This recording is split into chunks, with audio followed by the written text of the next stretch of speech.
I'm Brian Briscoe, host of the Diary of an Apartment Investor podcast, and it's a different podcast format than everything else out there. I bring together a new and experienced investor on the episodes and let the aspiring investor ask the questions that they need answered to push their business along to the next level. And if you're an aspiring apartment investor yourself, you probably have the same questions.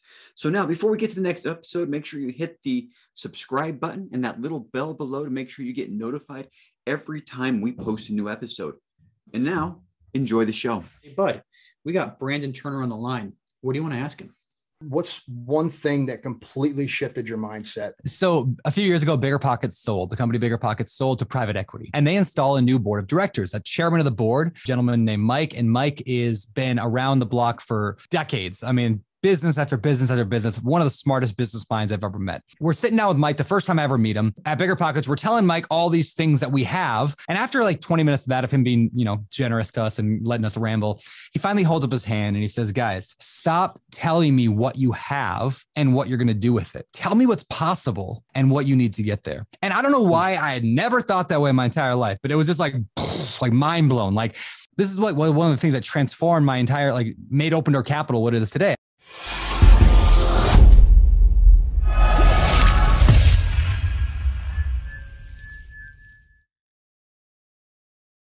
Welcome to the Diary of an Apartment Investor podcast. I'm your host, Brian Briscoe with Four Oaks Capital. I'm very excited for today's show. I know I always say I'm very excited for the shows because I am, but if I had to rank my excitability level on this one, I think I'm 10 out of 10 here because we have two great people with us, Brandon Turner, who really needs no introduction, and Bud Evans. So that said, gentlemen, welcome to the show. Thank you. It's an honor to be here. Yeah. Well, as tradition, we're going to start with our experienced investor first. So Brandon, please tell us a little bit about yourself, where you came from and how you got into this real estate thing. Sure, man.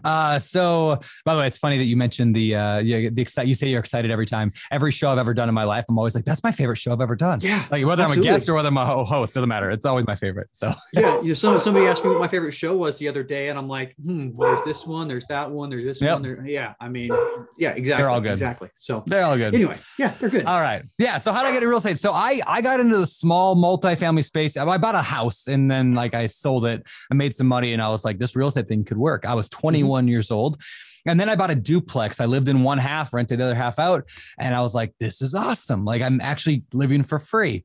And I thought, well, if I'm making, a few $100 in just profit off of this thing, what if I had a bunch of them? And that was kind of like the initial, let's just get a bunch. And then I had this idea of if I can have 30 units, 30 rental units, and each one's making me $100 in profit, that's $3,000 a month. I would be so rich at $3,000 a month and I could retire. That was literally all my thought, right? When you're 21, $3,000 a month is crazy money. Mm-hmm. So I spent the next 6-7 years of my life building up a portfolio of 30 rental units, mostly those small, multifamily, duplex, triplex, fourplexes, some single family houses in there, did some flipping.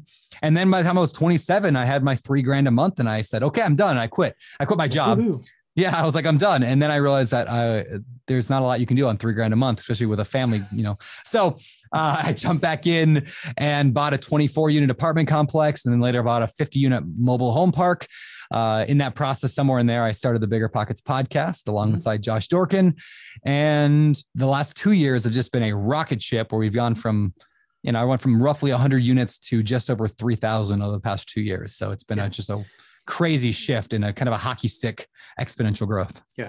Well, one thing I'd like to point out, and I mentioned this to you when we met at the Michael Blanc conference a couple months ago, but that 24 unit, you wrote a book about that. And that book was absolutely pivotal in me jumping into apartments. I was doing a bunch of single family homes. And I think I paid 99 cents for it on Amazon. And anyway, that book just unlocked, the part of my mind that thought that multifamily was too difficult. So that's funny. Well, thanks, man. Very publicly, just like to thank you for writing that book because, I think I accidentally downloaded it too. It was one of those things where accidental download, I was trying to get a bunch of single family ones. And, but anyway, it's really the book that started my journey. But anyway, thanks for writing it. And thanks for everything you do. What's funny about that is that wasn't meant to be a book. It was a blog post that I wrote. It ended up being like 5,000 words. And I was like, that's the longest blog post I ever wrote. And I was like, well, what? And then I learned Amazon had this thing called like Kindle miniatures or something like that. I don't know what they called it at the time. And so I was like, let's just put it there and see if anybody buys it. So anyway, I think like thousands of people have bought it now for $1. So crazy. Yeah. And in my situation, I was on a military deployment, and we had access to Wi-Fi like once a month, if lucky. I was on a Navy ship somewhere in the middle of the ocean, and every time I had Wi-Fi, I would just download a ton of real estate books. And at the time, I was trying to increase the amount of single family homes and be able to scale my single family portfolio. But yeah, when I read that book, it was just like light went on. But that's cool. Anyway, love to hear it. So when you started Bigger Pockets, what was your goal with that? Did you imagine it was going to be as big as it is now? Yeah. So a little clarification. Like, I started the podcast, but the actual website had lived probably 8 years before I even came around. In fact, I was I was actually an early member. So Bigger Pockets was just a forum. Josh Dorkin started it in his basement. We always joke, he started it in his underwear in his basement, like just by himself, building like this little forum and a little blog talking about real estate. And I found it very early on. I remember you could even literally go back and look at my very first post where I'm like, hi, I'm brand new and I want to buy a property. And I found it. And what it represented to me at the time was like, shoot, there are answers to these questions. Like, like, oh, I don't have any money. Okay, I guess I can't invest. But it was like, oh, these are people talking about how to do it. So it was this mindset shift of like, oh, it's not, can I do it? It's how do I do it? And here's hundreds of people at the time, hundreds today, millions, but hundreds of people who are doing this thing. And so I just started like jumping into the website and asking questions and answering what I could. And then at some point I became friends with the guy who had started it, Josh Dorkin.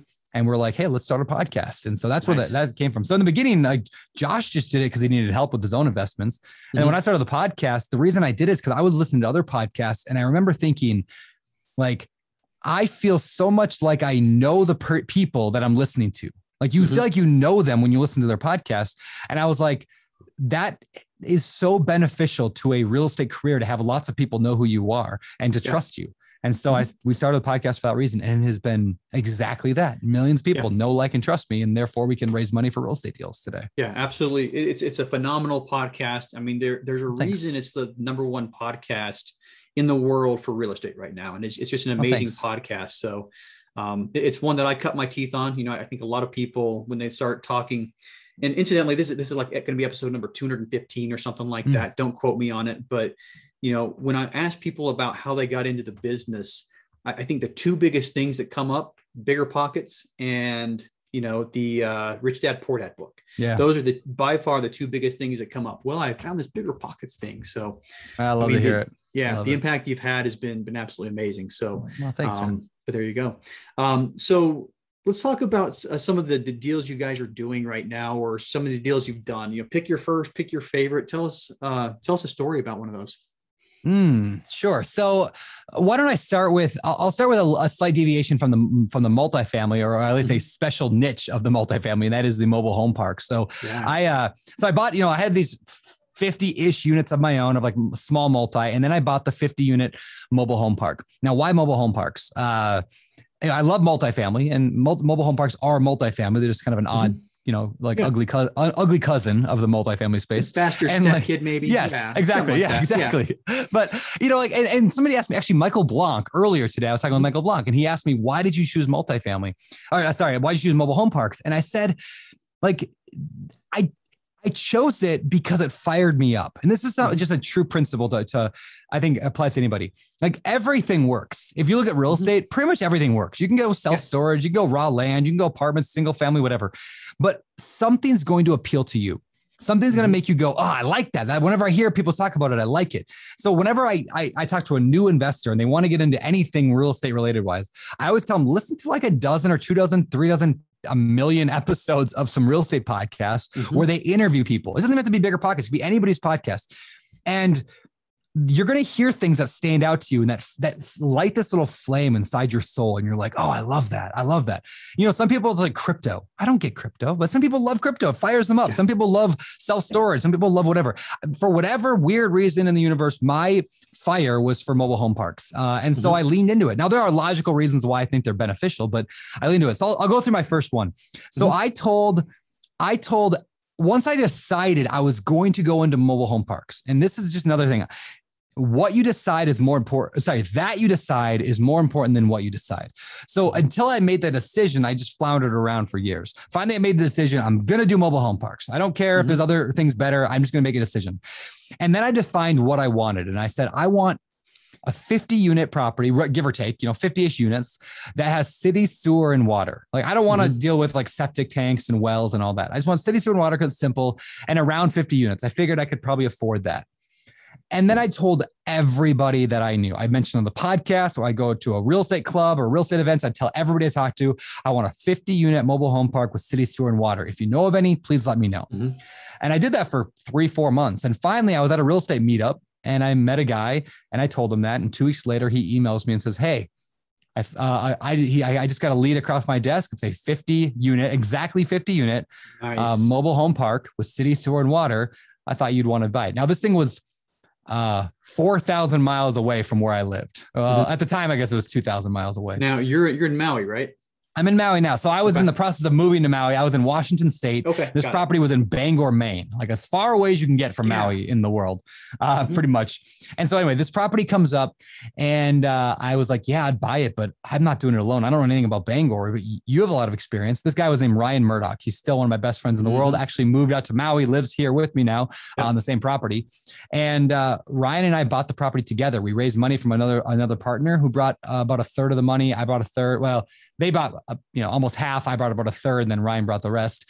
And we bought it. We bought it together. We paid $1.1 million for it. We got seller financing on the deal, and we ended up selling it 2 years later for about 1.7. So we, that was our first deal, and we learned a ton about what I don't like and what I do like. But the valuable lessons I guess I can pull out was number one, make a decision. Know what you're going to go after. It doesn't matter. Just make the decision and then define your criteria. What is it you're looking for? And then third, tell everybody you know that that's what you're going after. So decide, define, and then just broadcast it. And then like now, even if somebody doesn't bring you the deal, at least you're specific on what you want. You can go tell real estate agents, brokers, whatever. Tell them what you want, and then people will go and help you get that. They'll help you accomplish that goal. And then correct course along the way. We did the deal. Some stuff went well. Some stuff didn't. We had a bank robber. We had a prostitute who was also a thief who would lure men in and then steal money from them. So we had all sorts of fun stories, right? Nice. But and we learned what we liked. We learned that we didn't like that class of mobile home parks. It was just too much drama. So now today we buy nicer ones and we buy larger ones. We don't buy anything small like that. We only buy 100 units or greater. But I would not have known that had I not take that initial step to buy the first one and then correct course along the way. Yeah, I love that story for a lot of reasons. I mean, I met you standing next to Ryan Murdoch, so obviously that's gone well for you. My understanding is you guys are business partners now with Open Door Capital, correct? Yeah. So, I mean, tell everybody what's going on. It leads to the relationship that, you tackle one deal together and now you're business partners and crushing the multifamily space. So anyway, hey, thanks for sharing that. I very much appreciate it. Yeah, so one question that I ask everybody, and I think it's core to, being successful, what is your big burning why or your motivation for doing what you do?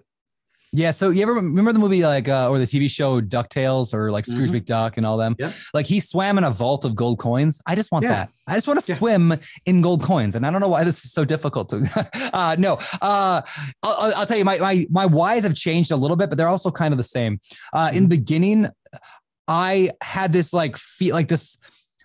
this longing in my soul is the best way to say it, that like something was wrong with the world, right? Like going through high school and college, I'm like, this idea of like work a job for 40 years, your best years of your life, a job you don't like, and then the hour commute both ways just to push papers around or to move icons around on a computer screen and to make just enough money to survive and then retire and die. Like, I'm just like, there's something wrong with this, right? And then I read Rich Dad Poor Dad and I was like, oh, that's what's wrong with it, right? It put words to this groaning. So number one, I wanted something different. I think most people listening to the show have had that experience where they feel that, right?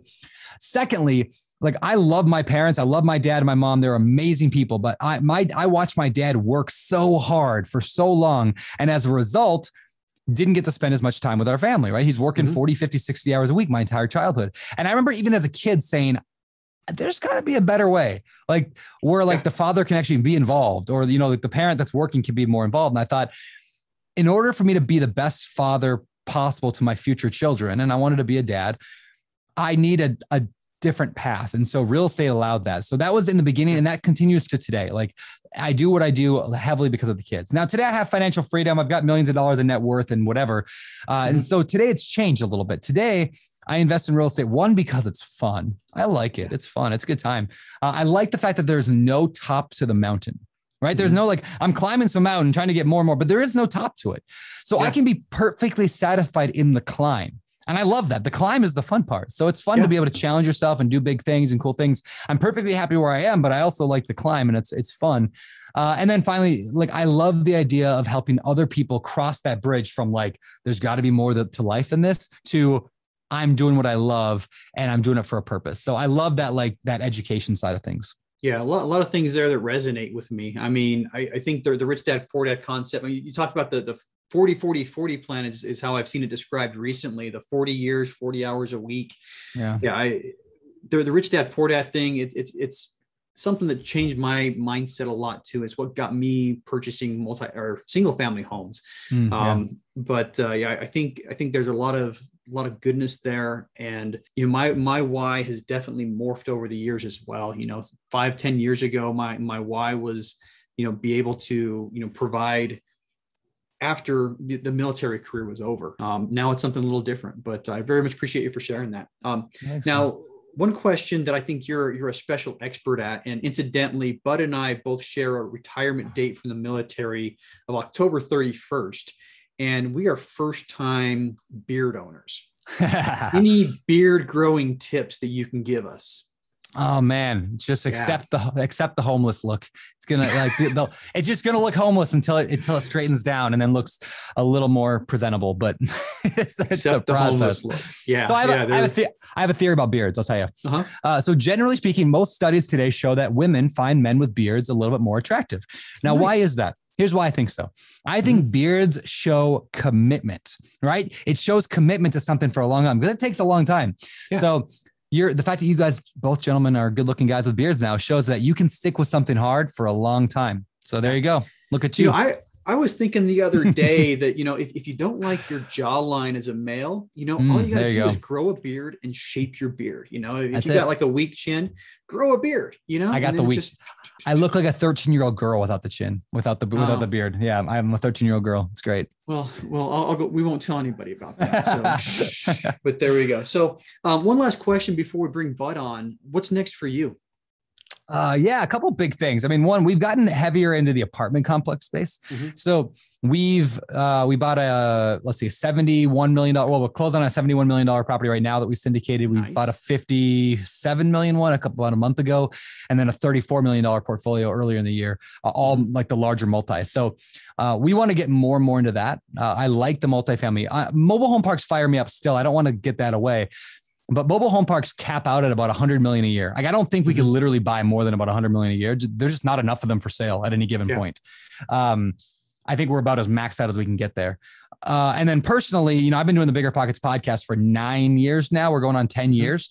So finally, I'm going to take a break from podcasting. So I'm actually stepping back from the podcast.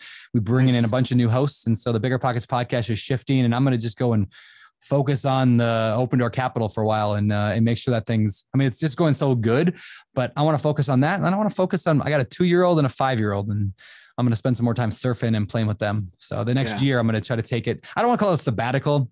It might be a little bit too specific because I'm not going to not work, but I definitely want to take it easy for a year. Nice. And 2 and 5, great ages. I mean, it's so fun. The 2-year-olds are just the cutest things in the world when they're not crying. You know, they say terrible twos for a reason, but we're weaning them right now, and it's just like, at night. It's fun. We had a good night. So my oldest is 22. My youngest is 6. And I said this for a long time. The sweet spot for kids is about 5 to 12, you know, where the kids still like you, Yep. But they're old enough to, for the most part, take care of themselves. There's no diapers. There's, they wipe their own butts. They get their own food. I mean, so yeah, you got one rolling into the sweet spot right now. Yes, so. it's so fun. It's so fun. Yeah.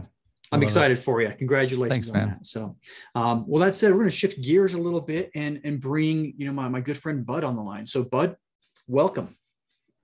Hey, thanks guys. Yeah, Brandon, this is a true, like dream come true. And thanks, Bud. So yeah, I listened to Bigger Pockets forever.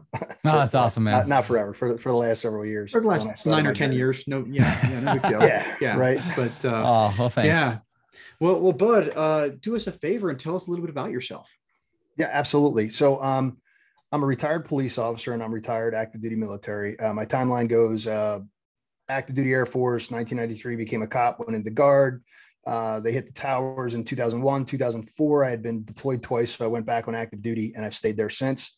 I was enlisted for a total of 19 years, commissioned for 15, just retired October 31st with Congrats. Brian. So I over the course of time, I did training programs, project management processes, stood up 4 different units for the military, helped with strategic planning and things like that. Also played and coached ice hockey for the majority of my life. Coached for about 20 years, at various levels. So that was great. Been married for 31 years to my wife. She went through the Air Force with me. She went through the law enforcement world and then came back and stayed with me as I joined the military again. So, and we have one son who's 29 and he's a respiratory ICU nurse at Temple University Hospital. So how did I get into real estate? I'll tell you, I moved into Cinnaminson, New Jersey, and I kind of wanted to make some changes. I wanted to leave things better than the way I found them. So I ran for office and I became the mayor of Cinnaminson, New Jersey. Got involved in economic development, found out I really loved it. Then I got a promotion at work. They brought me in, made me a major, put me in charge of the intelligence section, and I wasn't allowed to be in office anymore. So I had to resign. And then I picked up Rich Dad, Poor Dad and realized that I didn't know anything. 5 degrees, finance, master's and bachelor's administration. I had no idea what I was talking about when I was talking about money. And then, I actually picked up your book, How to Invest in Real Estate with Low or No Money Down. Oh, thanks. And at that point, I was like, yeah, I know where I'm going with this. I had an idea which way I wanted to go, but that really kind of, that sent me. So I am an investor. I invest in single family properties. I'm also a licensed agent. Over the last 3 years, I've done 10 wholesales, 30 flips, and I've got 21 properties between New Jersey and Pittsburgh. And I just got picked up. I'm a real estate investment coach for Homeschooled by Tarek. Very cool. I'm jumping into the commercial multifamily market right now and just picked up my first 6 unit. And we're in the process of doing renovations right now. So I'm looking in obviously Pittsburgh and New Jersey where I live, and then trying to look at Carolinas and Georgia. Yeah, great markets. Great markets. You're killing it. And Tarek, he's a good buddy of mine. I love that guy. So that's super cool. You're with him. Yeah. So Bud, one question for you. What's your big burning why? I would have told you that it was my wife and son initially, but that has morphed, and it became as I got closer and closer to retirement, it became more about time than it was, and how to use it, as opposed to, just being with them after I got done work. It turned into, how can I generate more time to do more things, to have more fun and more experiences with them outside of, dad's in the military. Nice. Well, here we come to my favorite part of every podcast episode, where I can say something like, hey, Bud, we got Brandon Turner on the line. What do you want to ask him? Yeah.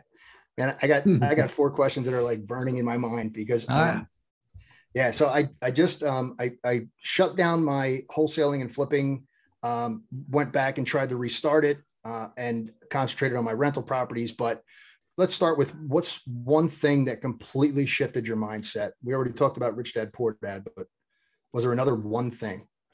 Sure. Yeah, I'll give you this one. So a few years ago, Bigger Pockets sold. The company Bigger Pockets sold to private equity. They brought in, at least part of Bigger Pockets. Josh sold part of Bigger Pockets. So anyway, private equity comes in and they install a new board of directors. The chairman of the board is this gentleman named Mike. And Mike is been around the block for decades. I mean, business after business after business, one of the smartest business minds I've ever met.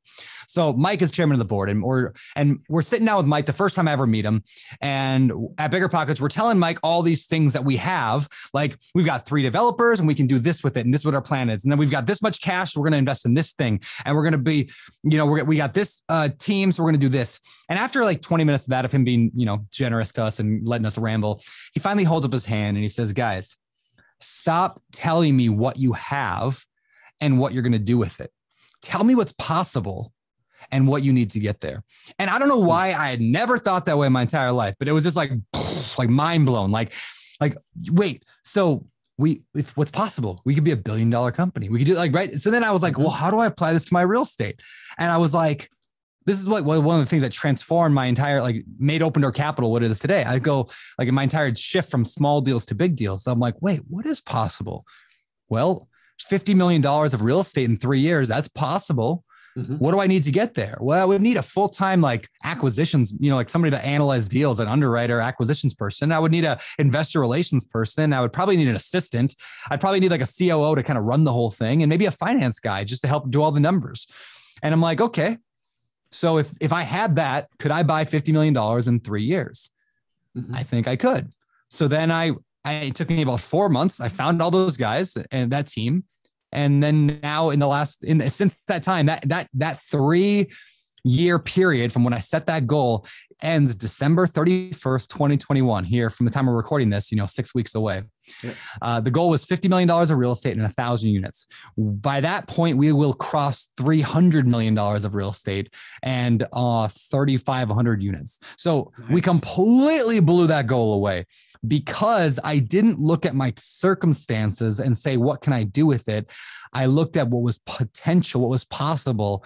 And then I just backed it up with the right team. And that mindset shift changed everything for me. It's how I approach every business now. I try not to think, what do I have and what can I do? It's what's possible and who's going to get me there. Love it. Love it. All right. Then the next question, the follow-up there would be, what tools do you use to keep yourself on track? Good questions. So as a team, Open Door Capital, we use a program called Asana. Is for one thing, that's such a project management tool. So Asana is what we use to track our goals. We write them down in there, track our leads coming in and all that. So Asana is kind of our project management tool. We use a system called EOS from the book Traction by Gino Wickman. So when I say a system, it's this is the way we operate our business. This is the operating system, the entrepreneur operating system, EOS. We are fanatics about EOS. We are very rigid and very strict with it. Every quarter, we've got a meeting that lines up our quarterly goals, align up with our annual goal, which lines up with our 3-year goal, which lines up with our 10-year goal. And all that boils down to what we're doing every single week. And we all have goals aligned. And we have a team and we have culture and we have all that stuff. And that's all part of EOS. So EOS is a system we operate under. We use Asana to keep track of everything. And we use a little bit of Google, Google Suite. So the Google Sheets and all that, and Google, all that, and Slack for communication. So I don't know if that helps, but it's kind of how we run our life. Yeah, that's awesome. In fact, I'm using Asana and Slack right now to communicate with virtual assistants that I picked up. Yeah, so that's great. Thank you. So I've got a couple, they're kind of tied together. So the first one is, if someone were to drop you off and give you $0 in a certain place, where would you start? Yeah, I'd probably go and find the person. I'd go talk to real estate agents and find out who's doing all the deals in that area, right? So I find out who's the players, right? Then I'd go to those players and ask them what they wanted. What are they looking for right now? And then I would go out and do everything in my power to find that thing for them. I would if it was a flipper, let's say I want to get in the flipping, I'd go find out who's the biggest flipper around. And then I would just go okay, well, what are you looking for right now? You're looking for houses under what price range? Okay, that. Okay, I'm going to go door knock until I find that property for. I'm going to bring it to you and I'm going to gift wrap it in a bow and I'm going to give it to you, asking nothing in return. That's how it would start. Because once I do that one time, I'm now in that person's inner circle and they're going to love me forever. And they're going to help me get more than $0 and they're going to take me to the next level. So that's what I do. Network. Awesome. And so the last thing, the one thing that kind of hit me when I restarted was, if there's one thing that you did that you could change, what would it be? So there's always the whole, if I change anything, then I wouldn't be who I am today, so I wouldn't change anything kind of a mentality. But taking that out of the equation, I could have gone bigger faster. See, I lived in my comfort zone for way too long. Like I lived in this, like, I feel good buying duplexes and triplexes. I feel good flipping 2 houses a year. Buying an apartment, that's way too big. That's way too advanced. You have to be way richer and smarter and better for that. And I lived in this belief that I had to stick small for too long. Had I had better self-esteem, I could have gotten bigger faster. And it took getting a performance coach. Like I have a performance coach I meet with every other week. And it took getting into like a group of high achievers. I'm in a group called GoBundance. Getting in GoBundance and having a performance coach and then hanging around with more people who are doing big deals. All of a sudden I realized big deals weren't any harder than little deals. It was all a mindset thing. And I just had not enough confidence. So that's what I'd probably change is I tell myself, you can do a lot more than you think you're capable of. Yeah, I love it. I love it. Hey, but you said that was your last question. You got anything else? Because I've got plenty that I can throw in right now. Oh man, I'm sitting here talking to Brandon Turner. I could go on for days. I just got done listening to 3 podcasts in a row about creative financing you guys were putting on, and just fantastic stuff. And honestly, like I'm trying to wrap my head around it right now, the whole PACE method. So have you used it? And if so, what kind of deals were you pulling out of that? Yeah. So, Pace Morby does a lot of these subject to deals, and I've never done subject to. I shouldn't say that. I did it once. I've never been a big subject to guy until I interviewed Pace and like I learned what he was doing. I was like, oh, like what it was in my head. I have these preconceived notions of like subject to sounds good, but it's risky and it doesn't work because of X, Y, Z. Like the due on sale clause and all this stuff. Right. And then talking to him, like I realized there were answers to all that. And then what occurred to me was it's the same thing I just said. It was a mindset thing. I didn't do subject to because I had a mindset that said I couldn't do that. Where Pace was like, no, I'm going to figure it out. And he figured it out. I'm still learning these lessons even today. I mean, that was like 2 weeks ago. I recorded that episode with him where I was like, oh man, I've been wrong all along. That said, I love creative finance. I mean, I love doing no and low money down deals, right? I wrote a book on it. So, I've done a lot of lease options. I do a ton of partnerships and private lending. I love that stuff. Hard money lending has been a big thing. And now today syndication. So I buy $300 million worth of real estate using almost no money on my own because I can raise it from other people. So I love creative finance, but yeah, I have not done much of what Pace does with subject to, though. If I was getting started over again, I'd definitely look into that. Yeah, that was one of the things I was considering. I mentioned earlier, reading your book while in deployment. I had 2 big ideas coming off that deployment. One of them was subject to, one of them was multifamily. And, I did a lot of research into both. I agree. I think for somebody who doesn't have a lot of money, if the market's right and where they live is, the dynamics work out, the subject to is a very powerful tool. Yeah. So now I follow-up question on that one, as you've evolved from, one way of doing things or one niche to another, what were the biggest drivers in those changes? Yeah, almost every massive change is, I call those pivot moments, like pivot years or pivot moments, because like your life pivots a little bit, right? Yeah. So they're usually predicated by a conference, like a real estate conference or like a mastermind, almost always. Yeah. Like when I got into the larger multifamily, I had went to when I chose like to really go big on that, it was around the exact same time as that whole story I told you about the chairman of Bigger Pockets earlier. Yeah. I went to a conference. It was Joe Fairless's best ever conference. It was in Denver. And I went to that and everybody there was just doing these massive deals. And I left just inspired and to make a big change. And then another time I went to the GoBundance event. I went to one of their conferences, made some big changes. And those big pivot moments tend to occur when I get around people doing way bigger things than myself. So that's why I try to continually put myself in conferences and events. That's why I go speak at them, but I also just go as an attendee because when I'm around those people, that's when I change. Even going to Michael's event, the one I met you at, that changed my business a little bit. Like it shifted the way I thought about things in a lot of ways. And that's, I have never wasted a dime going to a real estate, like a conference or an event or a mastermind, because it's never wasted. It's always an investment. Yeah. I think my first big event that I went to was a Michael Blanc conference. It was 2018. So, 3 years ago. I had the same kind of mind-blowing, mind-opening, experience. I was looking at buying a 5-plex or an 8-plex. And I remember a guy, retired Air Force guy, put his hand on my shoulder. He's like, you don't need to do this 5-plex. He's like, let me show you how to get something big done. And it was one of those moments where, you meet the right people and you talk about doing bigger, or you listen to them talk about doing bigger deals. And all of a sudden it's just like, wow, you know what? That doesn't sound so hard. The same thing that went through my mind when I read that book of yours, wow, 24 units, I can do that, so very much appreciate that. It does show that so much mindset behind it all. Is like, I had a buddy who flipped 100 houses his first year. And I'm like, that's insane. Who flips 100 houses their first year? And I asked him that, like, how did you even do that? And he said, well, all my friends were flipping 100 houses a year. So I didn't know that's not the way it was supposed to be done. Like, and I love that. Like he didn't even know that's not normal. Like he started at that level, and that's just the way he operated. Where I started at a level where I was just buying single family houses, because here's the truth. Like, our reality is shaped by the people we associate with. And it's really hard, especially mentors. Like, it's really, whoever you look up to, it's really hard to outpace your mentors. Like you're not going to rise to a mental level or a mindset level higher than your mentor. So, if you surround yourself with people who are doing 3 flips a year, that's about the level you're going to tap out on. Yeah. But if you want to raise your level in life, get around some different mentors.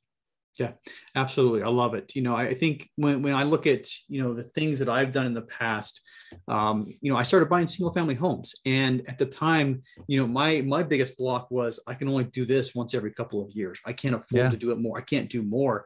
And it was a huge mind block. And once you get past that mind hurdle, and, once upon a time, I had this idea that if I just, knew a little bit more about things, it'd be a lot easier. Yeah. And I realized what you said, that when you meet somebody, that unlocks a lot more than, reading a book or listening to a podcast. It's just, you meet somebody who's doing it, and boom, light goes on. Yeah. So, yeah, it's so true. Yeah. Well, cool. Well, one question, since we are on a podcast and you've got the best podcast in the world, best real estate podcast in the world, I think there's 1 or 2 that probably have more listeners than you. So probably more than 1 or 2, but yes, thank you. Yeah. Yeah. Well, 1 or 2 that I've heard of that have more than you. So there's only 1 or 2 that exist. But tips for growing audiences, what did you do starting out differently that you think helped you to get to where, get to the #1 ranked podcast in the world? Real estate podcast. Yeah, that's a good question. A couple of things that I've learned, I guess, about just building a brand in general, or just like a platform, like to have people like know who you are, which makes raising money much much easier.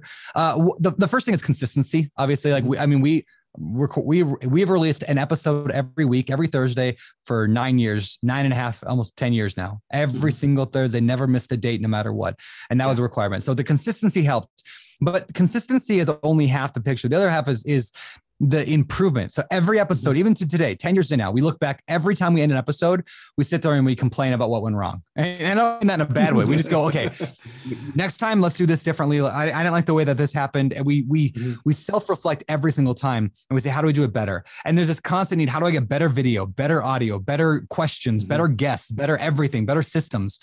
And this constant striving for that has helped a lot.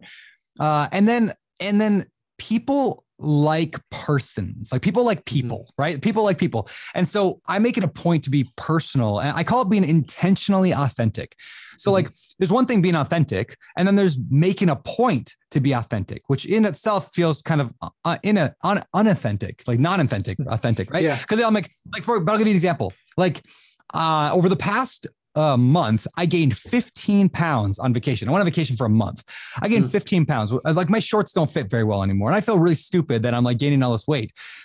I mention that right now because I'm being intentionally authentic. It's not a fake thing. I didn't make it up, but I'm being intentional about saying it because people then are like, oh yeah, I can identify with that. I've been on long vacations and gained a bunch of weight. I understand Brandon's like not depression, but like getting down on myself over that.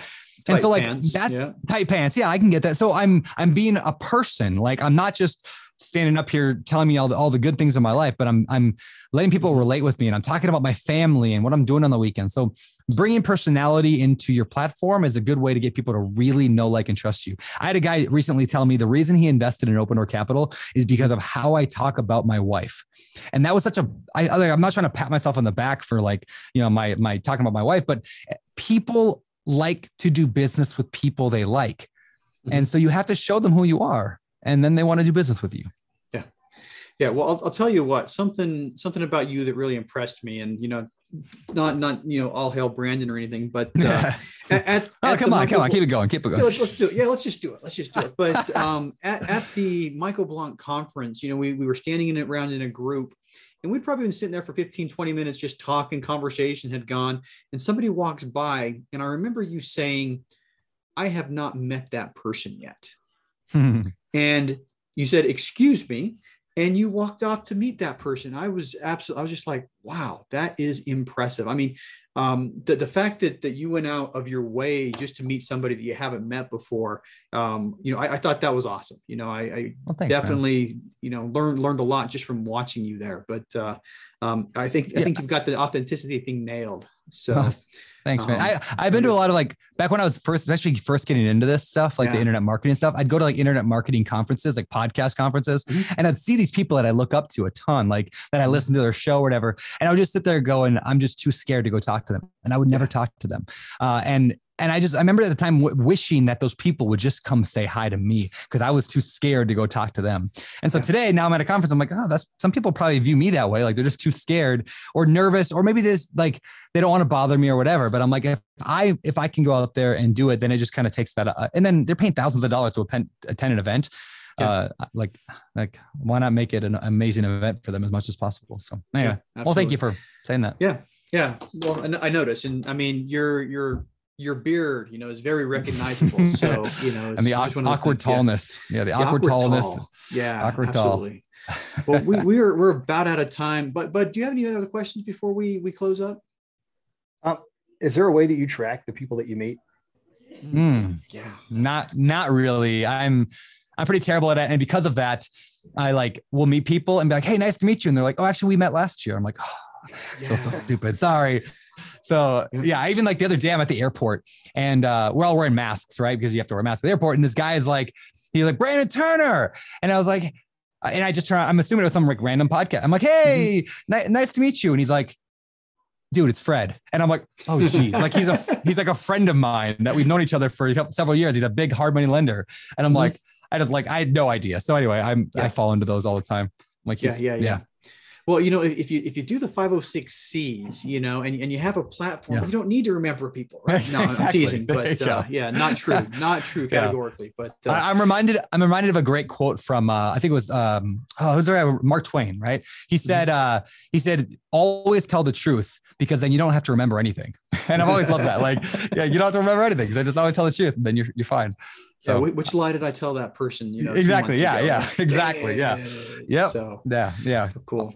Well, we are about out of time, and Brandon, Bud, thank you both for coming on the podcast today. One final question for each of you. Brandon, go first. How can listeners learn more about you? You can follow me if you want to watch my dancing over on TikTok. I'm just kidding. I don't dance, but Instagram, TikTok, I'm Beardy Brandon. Right. No dancing. No dancing. All right. And Bud, same question for you. How can listeners learn more about you? Yeah, I'm on Facebook, Instagram, Howard Bud Evans, MBA on LinkedIn, if you want to connect that way too. All right. Awesome. And we'll put links to both their profiles in the show notes for anybody who's listening. And, once again, gentlemen, thank you very much. I very much appreciate your time today. Hey, thank you. Appreciate it. Thank you. All right. Hey, if you like that episode, make sure to subscribe. But more importantly, if you haven't joined our multifamily educational community, the Tribe of Titans, you're missing out. Get 30 days free by clicking the link in the description or go to thetribeoftitans.info. And we'll see you there.